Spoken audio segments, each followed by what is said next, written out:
Susudem sempat padat samo terjadi kemacetan arus mudik Lebaran Idul Fitri 1446 Hijriah.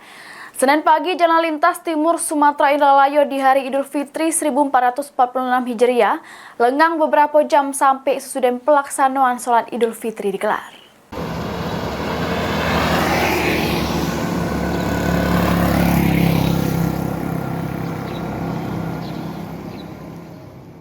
Inilah kondisi jalan lintas timur Sumatera atau Jalintim Sumatera Indralayo menuju Kayu Agung, Samo Lampung.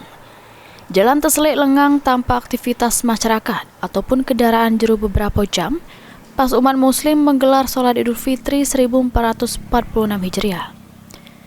Bahkan, beberapa titik kemacetan yang ada di ruas jalan lintas timur Indralayo ini juga terselit lengang beberapa jam. Hal yang sama juga terjadi di jalan lintas tengah Indralayo menuju Prabu Muli. Warga memenuhi masjid-masjid dari jam 6 pagi untuk sholat Idul Fitri 1446 Hijriah. Namun aktivitas sama kondisi jalan ini kembali normal sesudah warga sholat Idul Fitri 1446 Hijriah sekitar jam setengah 9 pagi. Sebelumnya terjadi kepadatan serta kemacetan kendaraan arus mudik di jalan lintas timur Indralayo ini pas menjelang Idul Fitri 1446 Hijriah.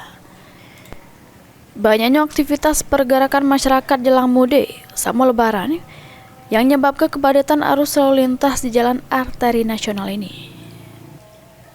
Ahmad Romawi, PAL TV.